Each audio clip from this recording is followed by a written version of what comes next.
Hey gang, Charles, Premier Guitar. Peter Janis is over there strumming away on a Saturday morning at Frankfurt Musikmesse 2012. And we're actually in a booth for a change, a real booth for Radial Engineering. It's Peter's company. Peter's been making a bunch of great rock solid stuff for years, DIs and things like that. But this year he's got something pretty different, and it's more than just a handle, which is a pretty cool handle. What's this all about, the Firefly? Hey, nice to see you guys. The Firefly is a brand new tube direct box. We've been getting, tons and tons of requests over the years from people to kind of get into this area. We've been mostly known for our utilitarian type of DI boxes. We're on tours all over the world. So the Firefly was all about bringing a little bit more character, tone, and whatnot to the DI box world.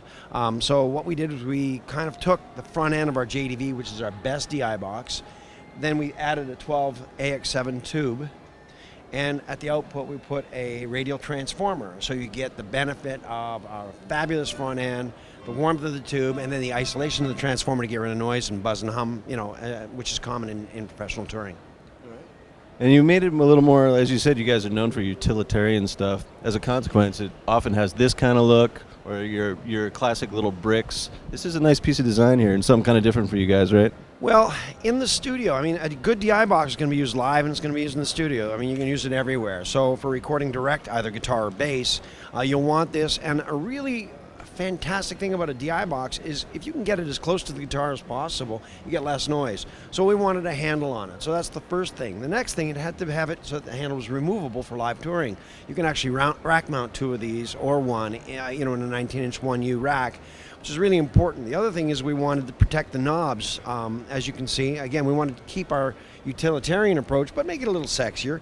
And this also gives you a little bit of cover on top of the tube in case someone spills their beer on their DI box. It kind of keeps it out of the DI, which we think is a good idea. Feature-wise, we've got two inputs, so A or B input. It's not stereo, it's mono, but point is that I could have, let's say, a jazz bass here and maybe an active bass here, adjust the levels for each one. I could switch this way, or if I want, I have a remote control that I can add into the game. The other thing we did is we made it so that it'll adapt equally well to a magnetic pickup or a piezo. So if I've got an upright bass, I can adjust the, actually it comes preset with very high input impedance, I believe about 4 meg ohm. And then I can adjust the impedance down, so adjust what we call the drag on the input load, so that it sounds more natural. This just makes a jazz or a P bass sound a lot smoother. Sounds great also if you're reamping. If you got a Strat or a Les Paul, you want to go right in, you can adjust it, get the tone so it smooths out, it's not so peaky. Finally, we've got this variable, what they call a variable high pass or a low cut filter, and this is designed to size the instrument. I can demo that for you in 2 seconds if you want. And then finally, you've got an output gain. So this is not a distortion type DI box. This is really a round out, smooth out type of tone DI box. It's guys love it. We sent out a dozen of these to the top players. Tommy Emmanuel, we sent out to Marcus Miller, Nathan East, just a bunch of players, and everyone's coming back just really enjoying it. So it's actually on the brand new Nathan East album with Foreplay. Every single track was recorded with it. So and we haven't even started to ship these. They'll be starting to ship in about 2 weeks. So very thorough. What about on the backside? Backside over here, pretty simple. Power supply hooks up here, XLR out, standard features. You'll notice also we've gotten rid of all the knobs and anything sticking out. That's because professional touring, anything gets in the way can cause a problem. So it's really designed so it's set and forget, away you go. You've got your A and B inputs, you've got a throughput to the guitar amplifier, you've got a tuner out, you've got that remote foot switch, and of course you have an insert too, so I can throw effects on, and the effects will apply to both instruments. This is the remote here. This is called the JR2.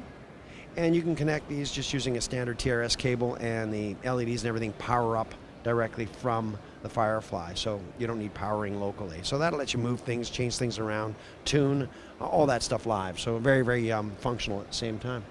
A very thorough job explaining, as always, Peter. You want to let us hear how it sounds? Sure.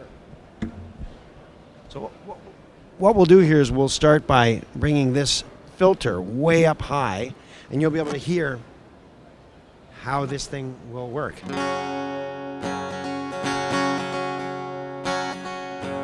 And Charles is rotating it. You can start hearing it come in.